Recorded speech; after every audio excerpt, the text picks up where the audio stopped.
Hello and welcome. We have a banger of an episode today. Before we dive into that, I'm going to give a quick little shout out to the reviewer of the week. Kniss America says, great podcast, super funny, highly entertaining, keep it up. Thank you, Kniss America.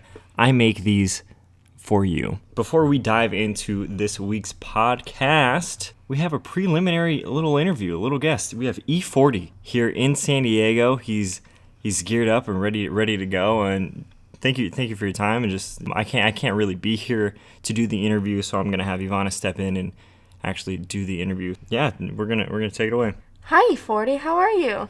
Good. So Nick likes to do these little lightning rounds. Would you be up for it?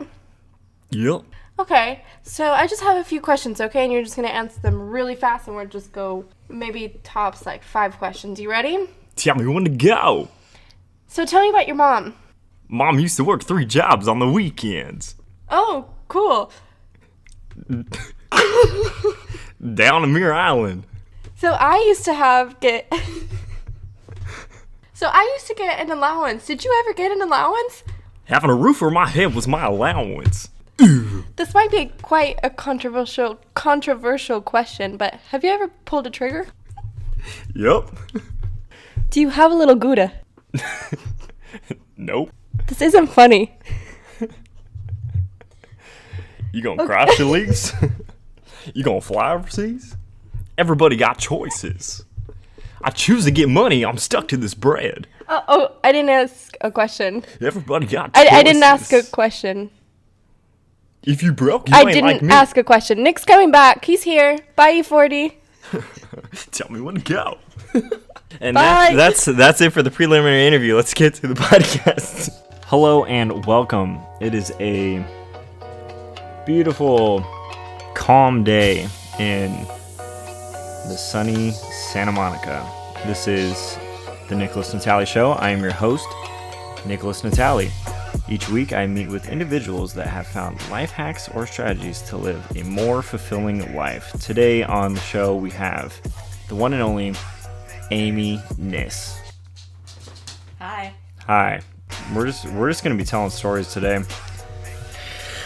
Apparently, to set the context, I submitted my face onto a website, LA Casting, and somebody said, "Hey, I like that face, and I want to see more of that face on a game show." And I have a great track record with game shows. You did lose one once? I took a fat L in Vivo Superfan Showdown. I had my reasons of why I lost. One, the host was into the chick.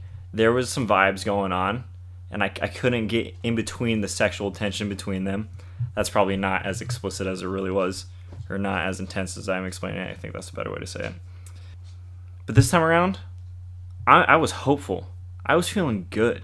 I interviewed. It was for an all-American show. They would not tell me what it was whatsoever. Nobody knew any information that I asked from them. I showed up day of, and then they told me there. So essentially, this guy walks me through. He said, "Hey, it's a jack of all trades. You're here to show off your stuff, like show off those skills that you've learned throughout your occupation that you have, your survival skills and experiences that you've gone through." And he's getting me hyped, honestly, because I'm like, heck yeah, like survival, I'm all about it. And in my interview, I literally said, and I regret it so hard, I know this is the only reason they chose me. She was like, pitch yourself to the producers, like your final whatever. And I'm like, if we're making fires, I'll start one, baby. Literally, this dude gives the example, and he's like, yeah, so like today we're gonna be doing a challenge of starting fires or like something like that. And I'm like, balls. Like in my head, I'm like, dang, I really wish I would have like YouTubed how to use a flint. Which is what I told him like 2 days ago. Yeah, which is so true. So I show up to this place, and I'm a little bit early, and somebody like rushes me straight into a trailer. And at first I'm like, oh, sick, like a trailer. Like finally I'm like the talent, they're referring to you as talent. And I'm like, dope, like I'm talent. And then I got in the trailer and I'm like, this is nice. And then it just like it faded so fast for me. Like I literally sat down in this trailer and I was like, oh man, I'm in a trailer. It's really quiet in here, really isolated, and I was like peeking out the window, and I'm like, maybe they need help setting up or something. So I just went out and started introducing myself to people with no reason to. but it gets better. So they set up the first challenge, and the first challenge is, actually I should say, so I intermingle. You know, I'm mingling with the staff on site. Come on. Tell her you're filming. Do not disturb. Way to go. Tell her you. Gosh, you ruined it. A podcast. Freaking moron. I'm just kidding. So I start intermingling, and granted, I know nobody. I'm just hopping in the food line, getting it going, and I sit down with these these people, and I'm like, "What's up? You know, like, what's your deal?" And he's like, "Oh, you know, I'm an intern at from NYU, whatever." I'm like, "Oh, that's super cool." The other guy goes, "Oh, I'm from Nashville. I've been here for a year and a half." I'm like, "Oh, sick. Like, how do you like it? Like, what's the biggest difference between California and Nashville?" And he goes, "Oh, like, I really like the weather out here. The racism's different, but I just love the sun out." Like, totally glosses over this, like, the racism. Like, the racism is different because he was African American, and he was just throwing in, like, the racism is different. Not even that, like, there's less. It's just like it's different. It's different, yeah. But he tried to gloss over it, and I'm like, "Hey, tell me what's going on," you know? He starts explaining that, like, in Nashville, like, people are in your face, like, Confederate flags are, like, right there, and they're more, like, right at you, like, you know when somebody is racist. And he was kind of saying here in California, like, people are a little more indirect, like, it's almost passive. Like, you'll have a conversation with someone, and then, like, 5 minutes after, you'll be like, wait. They were being racist. I could see that. Yeah, so I just thought that was, like, real interesting conversation to just jump right into the crew and the set, you know. Start off strong. Anyway, get to the challenge. Wait, what was the guy doing there? Oh, he was a PA. He was just, yeah, he was a cool guy. I hung out with him for the rest of the time. Try not to be racist. Yeah, I did my best. It was difficult for me, for sure. To not get out your Confederate flag shirt. He actually did say something funny that I thought, it wasn't, like, anything in regards to race, but, like, he was saying he wanted to come out here to do music, and his friend was like, "Dude, you're from Nashville, like, that's music 101, and he was like, "That's country music, dude, I'm trying to rap." And I was like, that's kind of funny, you know? That is funny. Like, there's some irony in that. Anyway, challenges. First challenge is you had to freaking line up different weapons from oldest to newest. So, like, they had like an axe, they had a crossbow, they had different types of swords and weapons. And and I'm like, whatever, no problem. But then he just, like, comes up to me and he's like, "Hey, you're gonna lose. Like, you're losing this round." Like, the director. And I was like, "Oh, kind of sucks." You know, like, kind of. Like, don't make me lose the round where I really look stupid. Yeah, predetermined. But he actually, I should say, he didn't tell me that till after. So the challenge is on. And, like, we have 2 minutes to sort out these weapons. Did you have any clue? I mean, I had some idea, but immediately... No, not that you were going to lose, what the right order of the weapons were. Oh, yeah, that's what I was saying. I did have some clue. But immediately, as soon as I start, the director, I think he liked me. Like, me and him were, like, having a good banter back and forth, and he told me I look like his cousin. And I said, "Let's take a picture together and send it to your family, like you saw your cousin out here." And he thought that was weird but kind of funny at the same time. Did you do it? No, he forgot. I told him like 2 times, and I was like, he wants it, but he doesn't want it that bad. So it starts, and immediately him and a camera guy rush to me. He wanted frantic shots. He described, like, in a cooking show when they're cooking eggs and freaking out. Frenzy. Yeah, frenzy. And I was just like, this was supposed to be for the Discovery Channel, and I was like, there's no way anything I just said is gonna make it, because I was just like, I was goofing, you know, like I was not being serious whatsoever. Were other people serious? They were More serious than you. We'll get there. We'll get to how other people are.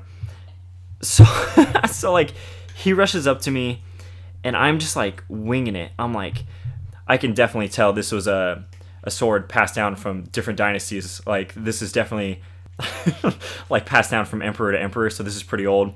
And then I got to a bayonet, and I put it on my finger, and I was like, this is a finger shank without a doubt. Like, and like I could just see his face like holding back, like, dude, you are so stupid. And then I got to the crossbow, and I was like, crossbow? Have you seen Lord of the Rings? This is early 2000s stuff we're working with right here. And he was just like I could tell he was like, bro, like you gotta be. You've got to at least pretend you're in the same game. And what did he say? He said something like, do you have any history with weapons, you know? And I said something like, I picked up like one of the swords, and I said something along the lines of like, any history? Like, how about this ninja sword? There's history in ninjas. Training? Don't you get it? Like, I just went off about like how ninjas have been trained for years, but they started specializing in their skills the last century. I was like, this is definitely earlier. Like, just such strong, stupid opinions. And I walked back, and I went over to a PA, and he was like, how'd it go? And I was like, did you see me call the bayonet a finger shank? He was like, I feel like I would have guessed that was a bayonet. And I'm like, yeah, it's a bayonet. Like, what do you think? So dumb. And then, so in the beginning, the weapons were covered in burlaps. And I made the stupidest joke. Not on film, thankfully, but I like went up to another one of like the production set guys or whatever. I'll tell you the joke. And I was like, hey man, what do you call a cold long exposure shot? Like for photography, you know? A burlaps. You know? Because they're cold. Yeah, it was, and I told him never to repeat it. But here we are. Yeah, so anyway, the director comes up and he's like, hey man, you're gonna lose. And I'm like, whatever, this will be like a funny run-on joke from the last time I was on a game show, you know? Then you could be like, how many game shows could I get on and lose? And lose. Like, that could be the thing.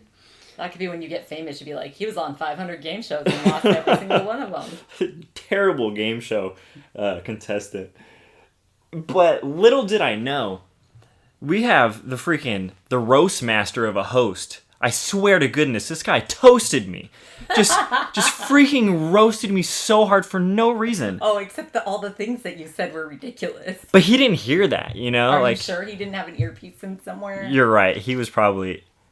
I definitely made eye contact a couple of times when they probably heard. Feeding him the lines. Yeah, they did feed him a couple one, but he gets to me and they're like, so it's all staged. Like, we have this one guy and he's supposed to be confident. Like, I'm so sure of myself. I got 6 out of 8 of these weapons, and the other guy's like pretty confident. Both these guys don't care. They work for that company. Like, they don't care at all. They're just stand-ins. They're stand-ins, literally stand-ins. And the other guy's like, I got 5. And, well, the reason they had to win is because the last challenge required somebody to drive a tank, and they were the only 2 certified tank drivers. Well, what kind of game show has people that you have to be certified to drive a tank to drive their tank challenge? Yeah, just so ridiculous. But anyway, so they're like, oh, this guy's looking good, looking solid. Oh, this guy's doing solid too.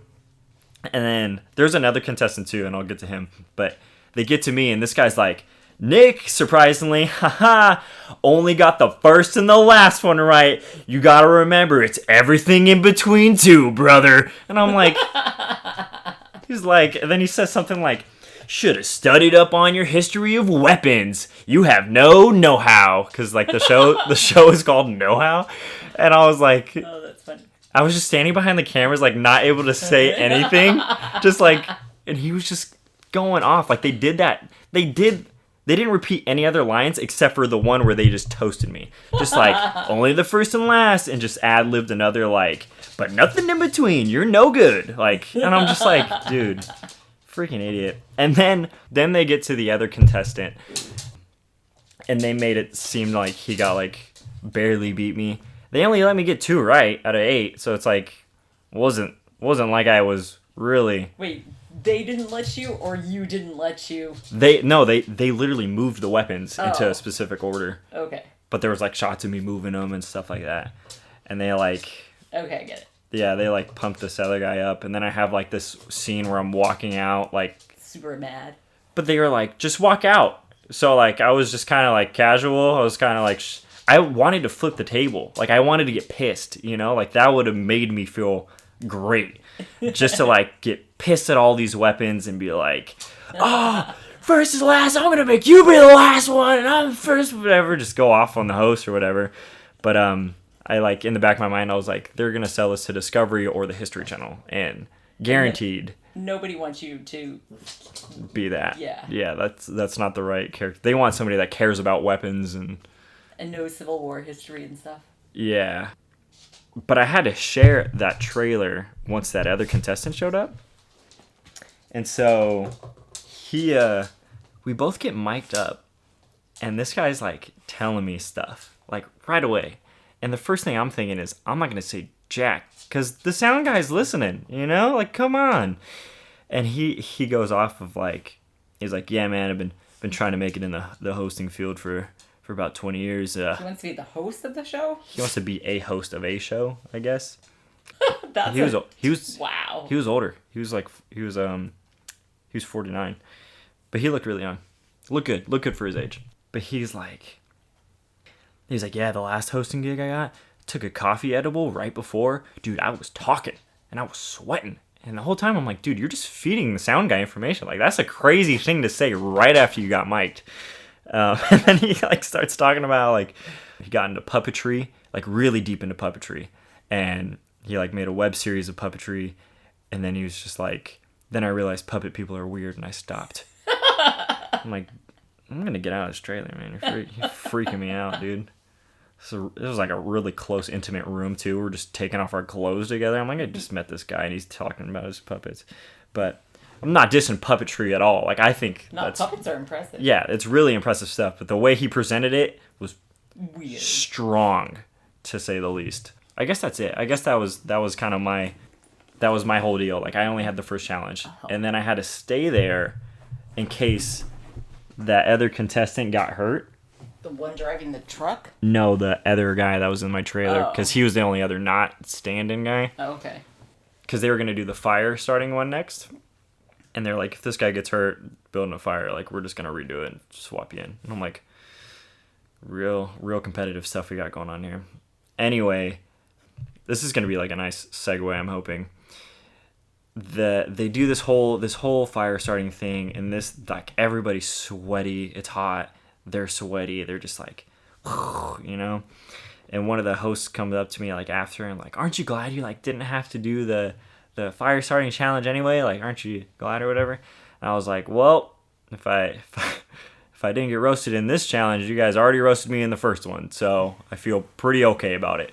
And she just like, she took it in a weird way. Like, it was trying like being a funny, like, lighthearted joke, and she just like, her face got like, oh my gosh, I'm so sorry that I hurt your feelings. Yeah, but I was like, I said it and like, you roasted me, like, it's funny.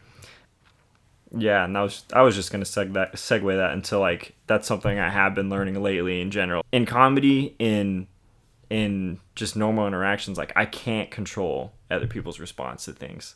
Like, no matter how good intentioned I am, it doesn't. That is true. It doesn't correlate to exactly what I want, so. That is a good thing to learn in life. Yeah, and I don't know. I think a lot of times, typically in the interactions that I have had, where previously when something like that would happen and I made somebody like I talked to her later and she was fine. It wasn't like a serious sadness in her life or whatever, but like, yeah, I think previously I would like hold on to that. Like, I made somebody feel bad. Even though if I was trying to make them feel good, I made somebody feel bad. But now I feel like I'm like, Cannot control how others perceive you. Yeah, you can't be responsible for that one. Can't be responsible for other people's feelings. Yep. So that's the whole game show thing. It was weird. Such a strange experience. I mean, is that how did they say they usually cast game shows like that for test runs, that they just bring in their own people? No, I don't know. Well, one of the guys, I should say, he was like, he owned the location. One of the guys who was the fake contestant? Yeah. So he's getting paid double time. Well, what I heard was that they got a crazy good deal. So, like, they paid basically nothing. This guy on location stands in for their thing. He doesn't seem to be enjoying it either. Like, he seemed like he was miserable. Like, they were like, hey, man, we got an interview. And he's like, oh, okay, like, what do you want me to say? Like, just so bummed out. Oh, I should say, I was getting interviewed for a little bit. Like, they do those cheesy intros. And they were trying to stretch something out of me that I just didn't know what to give them, you know? They're like, tell us your occupation. And I told them my occupation. They're like, oh, tell us something else interesting about you. Or I should say, they said, tell us your occupation. I was like, oh, I'm a software engineer for wherever. And they're like, oh, like computers and stuff? Tell us about computers. I'm like, tell you about computers? It's like it's a pretty general question. So it was just like kind of weird setups, I guess I could say. You should have just made some stuff up. Oh, I eventually did. No, about computers, like entirely not true things. Computers are something you can eat. It's great, very nutritious. They are starting to think more and more. They're on a lot of diets now. Some are getting so advanced, they're taking on human characteristics, as in buying homes, starting families. That would have been good. Taking out insurance. That would have been funny. Life insurance is through the roof with my new computer son. Can't believe him. Keeps running into things, tries to do this like algorithms by himself, and just like causes so many problems. He overheats, and I gotta pay for medical bills now. Then at the doctor, they all just don't even know what to do, and he short circuits things. Yeah. They're like, tell us about your day to day, and I'm just like, yeah, I'm just like breastfeeding these computers like day in day out. It's really hard. I mean, it's really draining. I know, they like take 2%, but my nipples are like non-fat, you know? I'm like 0% body fat for these computers. Jeez. That would have been good. That would have been. They would have been kind of thinking you're equivalent to the puppet guy, maybe, but that's true. You might have been even weirder than the puppet guy. Oh, guaranteed. But at least it would have been intentional. Yeah, that's true. They were definitely looking for me to say specific things of like more interesting than you were giving them. No, I shouldn't. It wasn't the interestingness. It was the things I was saying was interesting. It was, I think they wanted me to like be more macho with it, which is something I typically play up, but spearfishing. Yeah, I 100% should have said spearfishing. You should have said spearfishing. I 100% should have said like. Or like doing push-up challenges. 100% should have said that. 100% should have said like when Daniel and I hot wired the Suburban outside. Yeah. There was like so many instances where I could have made that work, and I was just like, you might need some flashcards on like my life, things to say about what I do every day. Yeah. Or I do on occasional good days. That's true. Yeah, that's true. I kept like a highlight reel. But I was like wanting them to like. Part of me knew it wasn't ever gonna air, but I was like, but what if somebody sees that I have a podcast? I run a podcast, you know, like trying to like subtly plug all the things that I do. You should have. Did you do that? Yeah. Well, yeah, that was like my main things. I was like, yeah, I host a podcast. I make videos that I enjoy. I do all these things. And then I like, by the end they were like, okay. And I was like, all right, here's the goods. Here's what you want me to say. And here's like 30 seconds of just masculine, straight, all American, jack of all trades stuff. And he was like, computers I never go inside in my life. Yeah, and that took like 20 seconds. He was like, all right, cool, we're good. I was like, I knew what you wanted the whole time. But what are you gonna do? You in a game show that you win something, maybe? That's true. That'd be great. I do like the aspect of not having to have any training or background to do them. That's kind of nice. I mean, that's really nice. I mean, you probably have to get over the feeling of getting roasted, but... That's true. I feel like I've gotten roasted enough where I just you just have to embrace it. Oh, yeah, oh, 100%. Yeah. You gotta take it. It's just the fact that you can't say anything back. You know? Like, if it's a roast fest and we're going back and forth, like... Yeah. I had some lined up for that host, let me tell you. I was geared up and ready to go. You should tweet them to him now, just randomly. I should. I complimented him. He had a voice like Trace Atkins, honestly. I don't know who that is. I think that's the guy that says, baby, open them doors. And turn them lights down low. I don't really know what that is either. Country's... I don't know. It's a dude with a deep voice. Almost sound like he could have been like a car insurance... commercial guy? Voiceover like, guy. I'm gonna protect your house for everything. Yeah. I'm the voice of God and I protect you. Yeah, pretty much. Or a Disney villain. Yeah. He had like a little bit of like protagonist in him, like Antagonist? no, like good. There was a little bit of good guy, like a little bit of, hey, I'll save you. Oh, okay. You know, like a like little the bit of sheriff. yeah, like a charming Because sheriff. it was an all-American show. Yeah, so it was like the all-American hero. Yeah, you know what else, man? Freaking Hollywood, everything's fake. Like, Yeah. what's up with that? What do you think it's not going to be fake? Yeah, I guess that's true. Like, you're going to film something Yeah. and that it's going to go out to other people who are going to watch it and think it's real. That's true. So you're in on... The secret. Except it's obviously not a secret because you made it in Hollywood and everybody thinks everything in Hollywood is bullshit. Yeah, that's true. I like the way one guy, that same guy I talked to earlier in the day, the guy from Nashville, he was saying like it's almost just like every time you're on a set, you just realize you're just peeling back one more layer of LA. Like you just realize one more secret about the film industry, you know, like all the little things they do. Yeah. I thought that was true. It was this place that we were at was filmed where Logic and Joyner Lucas, those are rappers, filmed their last music video like probably a month ago, which is exciting to some degree because I like them. Go stake that place out. That's true. And wait for them. Tell them no. I think my call is here. Yeah. I'm just waiting for my trailer to show up. Yeah, what's going on? I have a feature in this song. Yeah, like why aren't you guys? Didn't you guys get my call? My manager was supposed to get in touch with you guys. Can't believe him. Yeah, jeez, he's always doing this. I'm thinking about getting a new one. Do you have a good one? Yeah. Who's your manager? Oh, can I get his number? Yeah. Is he taking on new clients? New clients that are rappers? Yeah. So I don't know. All in all, it's good experience and it's fun, and I think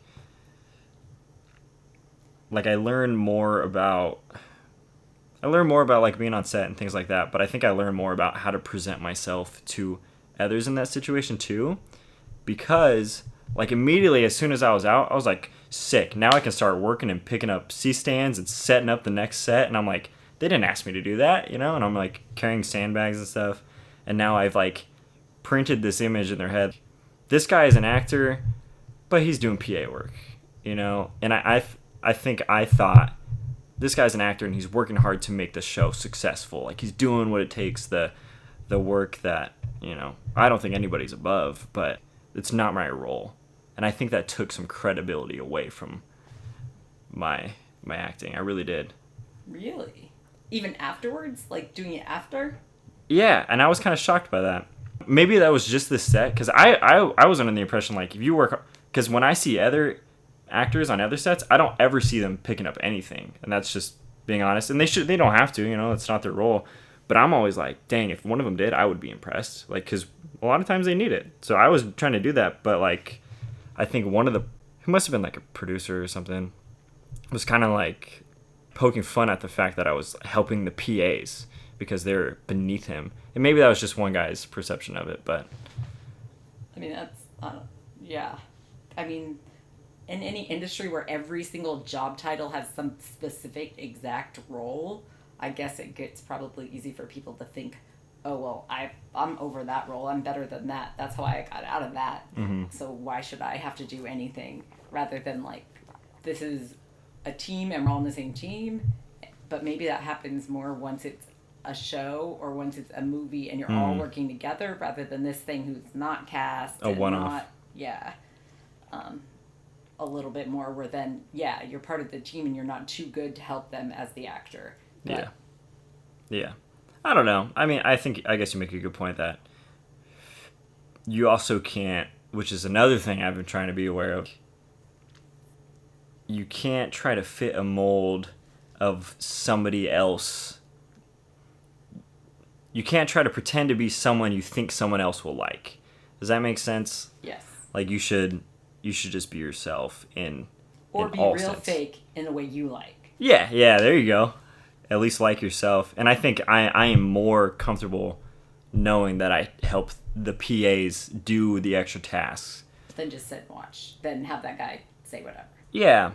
And because I've been on the other side. It sucks. You know, like I shouldn't say it sucks, but No, it's just work. It's just work. And when somebody else carries something for you and you don't have to take one more trip, it's dope. Like that helps a lot. So I don't know. I guess I'll keep doing that even between acting, whatever. Hey, make it your thing.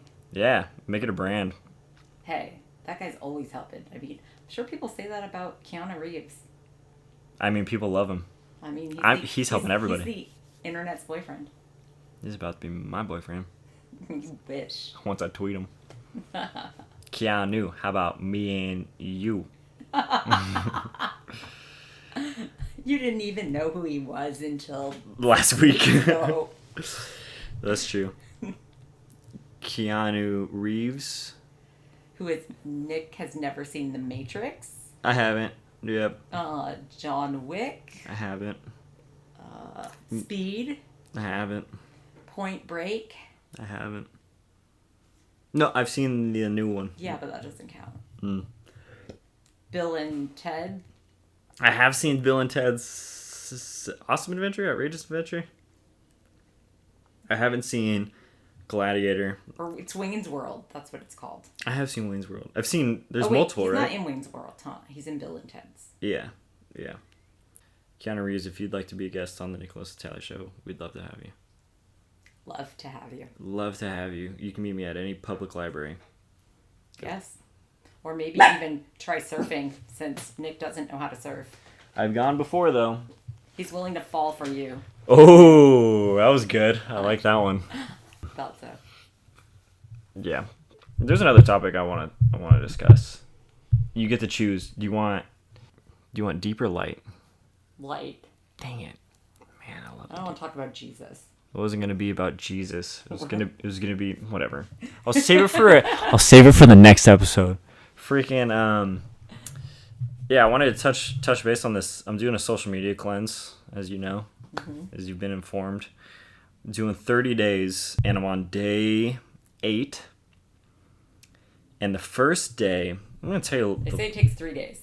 Just stop looking for your phone every second. Wow. Yeah, that's pretty much the experience I've had. Jeez, man, forget it. Call it quits. We're done.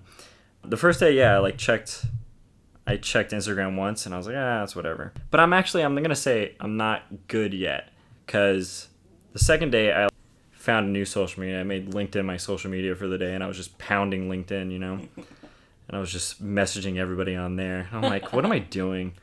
Just like whatever. And then the third day, I didn't check Instagram. Twitter was the easiest to get rid of. Facebook I hardly ever use anyway. But the monster I'm facing right now is YouTube. I just divulge.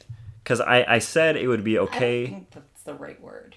Divulge. I would just digest. No, I would just indulge. There you go. I would just indulge. I would just bulge about YouTube. That's gross. I gave myself the rule that if it's for education, tutorials, whatever, that's fine. But I would watch one education and then I would just fall down the rabbit hole. Yeah, every time. But I will say I feel better since being off. And you're pretty much off, right? Yeah. Because I just don't care. Yeah. I just don't care. Man. People have to kind of force me to look at it and it's part of my job, and I still just don't care what anyone's doing. I just don't. I'm not jealous. I don't like to see things. I mean, pictures are nice, but why don't I just watch the screensaver on Google? Well, you could. Windows has got a good screensaver. I mean, the one that comes up when I'm waiting for the Chromecast thing to go. It's pretty. Those are some pretty nice pictures. I'm just as happy watching that for people I don't know or never will know, and kind of trying to guess where those pictures might be taken. Yeah. Rather than looking at people that I hardly know and don't actually want to talk to. Yeah. And yeah, one of my friends recently said, I was like, you forgot my birthday? We've known each other 5 years, and you forgot my birthday? Yeah. And he said, there was no notification on Facebook about it. And oh I was like, my gosh. We've known each other 5 years. I would think that I turn those notifications off because people who I actually like would know it's my birthday. Yeah. And they don't need a notification. Yeah. Anybody who's giving me a happy birthday because they got a notification, they don't care it's my birthday. They do not care. And they're going to say HBD. Yeah. And what do I care about that for? I don't care. Yeah. And so then I was just like, I can't believe you. You just actually forgot. And that's how little we're friends. So you better put it in your actual phone calendar right now. Yeah, for real. Or happens next year, we're definitely not being friends. This is it. This is your last chance. Like, you got this, like, clearly this is not going to happen again. And if it does, then you go be friends with your computer. That's so true. You can tell, at least I can tell, which one of my friends are saying happy birthday to me because they know it, and which ones are... Yeah, because those are the people that text you. Yeah. They text you before the curve, before the notification. Before they all start popping up. Yeah, or like, I think a big indication is like a lot of times like my friends that really care about me be like, hey, what are you doing for your birthday? I'm like, that's dope. You got unlock. Yeah, that is much better. Yeah, the other things, like, I mean, I use social media to sell people stuff, right? Like, that's part of my job. Yeah. And that's what I look at it for. And basically, everybody else is selling you something too. You just aren't actually paying for it. They're selling you their life. Yep. Right? The happiness that they have and the joy that they have is what they're trying to sell you because they need it to sell it to themselves. Mm-hmm. Like, I mean, that book, the Everybody Lies, the big data, search data, or something, and what Google tells us about ourselves. I think that's what it's called. Something like that. And it's basically like the number one things people hashtag are like the top 5 things people hashtag about themselves and things on the internet are like best husband ever. Really? Happiest family ever. Like a couple other things like that. And when you look at people's actual search histories, they have absolutely nothing. Like, divorce lawyers are pretty high up there in what people are searching. Like, it's not best husband ever. Like, nobody is searching, like, what do I do for my best husband ever? Yeah. No, because your husband isn't the best ever, and you're probably not the best wife ever either. Yeah. But if you take that picture and you add that hashtag, everybody thinks you're still happy and not getting divorced. Yeah. And that's what I think social media is kind of a joke. It is a joke. It's all perception, really. And so I don't really care to play in it. You don't want to play that game. I don't really not want to play that game, but I just don't care enough to play any game. Yeah. Like, I mean, it could be entertaining if all I did was fake my life and had you believe that my life was really fun. Mm-hmm. But I don't even care enough to do that. Go pretend I'm fun. Yeah. Like, and taking a picture of it, that's a hassle. Yeah. Like, I don't want to have to take a pretend fun picture. Yeah. Like, why would I want to do that? Get us the real stuff. That's what we want. Like, I'm barely willing to take a screenshot and forward it to somebody. Yeah, like, seriously. And it is. It's huge on effort and time. Yeah, and it's stressful for people, apparently. Yeah, no, it is. Because, I mean, I set up 15 days of automatic posting because I didn't want to lose an online presence. Like that, now in my mind, like after I've been released of this burden, I'm like, that's like obsession. That's like addiction, you know, like to put so much effort into something that really has no return yet. Right. And I mean, there are some ways to get a return from that if you're playing one kind of goal game where you're trying to build a business or a brand. And now I guess like everybody wants their kids to be kidfluencers or whatever. And so everybody's trying to build something. Yeah. But if you're not really that committed to it, you're really just trying to build a fake look at your fake perception from other people that you actually know. Yeah. But you don't know well enough to tell them the truth. Yeah. Yeah.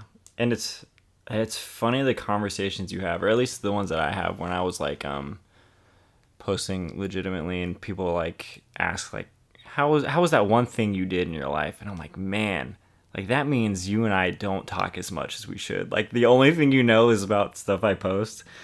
I'm like, geez. Yeah, right? That means you really had like no contact with those people. No contact at all. And I also think that's an excuse for a lot of... Not having contact, but thinking you're close. Yeah, yeah. And that's something I've... Those are people that don't remember your birthday. Yeah, absolutely. And like, even just in these, like, I think it's only been like 8 days or whatever, these 8 days, like, I've seen my following go down, and I've been like checking on it because I want to know. I think you can't let go that much yet. I don't know. I think I wanted to see. I also want to see like what the impact is. I'm sure in the beginning I was like, I wanted to be a part of it still in some degree, but now I'm like, I want to see the impact, and it will show like who unfollows you, and I feel like so relieved that some now. of those people are gone. Yeah, because now I'm like, I'm not burdened by this relationship that I was trying so hard to string along, and they just finally ended it. And I'm like, oh, thank goodness. You know, like that was so. I'm always trying to keep up with them, even if it's through social media. And this all sounds bad, but I think there's like levels of friends, and I'm not focusing enough on the ones that are present in my life. Actual friends? My actual friends, you know? Because I think the other thing about building the brand versus like keeping connected with your friends. Oh yeah, way different. Are 100%. Like, I'm sure I don't know if Kylie Jenner has real friends, but I'm sure she does.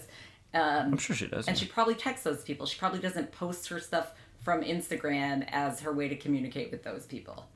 Like, yeah. I was thinking about that too. Like, people that, I mean, same example, Kylie Jenner, like, she has to have some break from this public life. You know, she has to have friends that are close. Yeah. You know, like, she has to have people that really know her and not her brand. I saw the picture of her going to the dentist, and it looked pretty bad. That dentist knows her. I mean, that dentist knows her. She looked 12 years old. Yeah. Like, legitimately 12 years old. Yeah. And that's like, she could be herself because it's the dentist. Yeah. It's not a celebrity dentist. It's just a regular dentist. Yeah, who cares? They're all just people anyway. Yeah, so it's been... I also think I've been thinking a lot clearer. Like, I've been...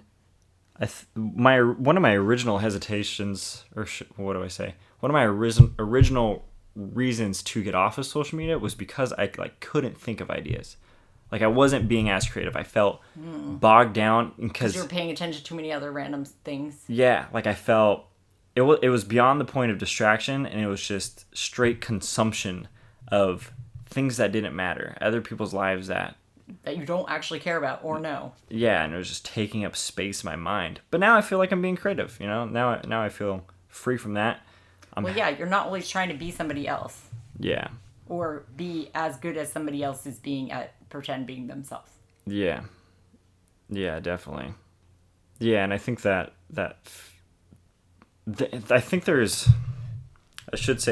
I do think there's levels of social media use too, because I do think it's a powerful tool. Well, I think it's great for if you're trying to accomplish something, like you have an agenda to change something, like, and you want to draw attention to it, and all of those kinds of things. But I think when you just do it for like fun, it's all about me, like, it's weak sauce.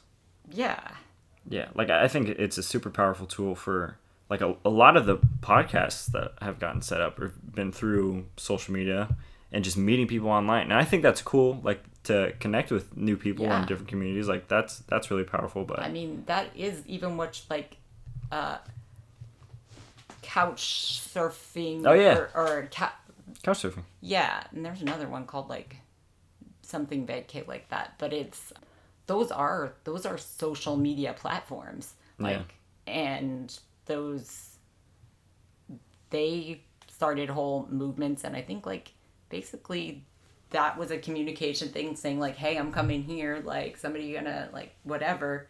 And those are things that, like, change people's experiences and lives, for sure. Yeah, I have three friends from Couchsurfer now. Yeah, that I actually keep in touch and enjoy. Like, and you're not just relying on. Yeah, like we text in WhatsApp. Yeah, you're not even just Instagramming them. Yeah, so I have some days to go, but I don't know. I'm hoping my takeaway from the 30 days is going to be to use it to my advantage. You know, not to your obsession. Not to my obsession. Yeah, for sure. I'm going to cut it there. Amy, thanks for being on the show. What's the life hack or life strategy from this episode? Not caring is the way to go. At all times? 90% of the time. You got it. My life hack. There's too many different opinions out there to not just be who you want to be. That's mine. Boom. It's a good one too. Okay. See? Don't care. Don't care. It's not the same. No, you're right. Pretty close. Bye. Black truck sounding like I got an alligator in the back. Paint wetter than melted ice. Rallying hockey strikes, burning rubber at every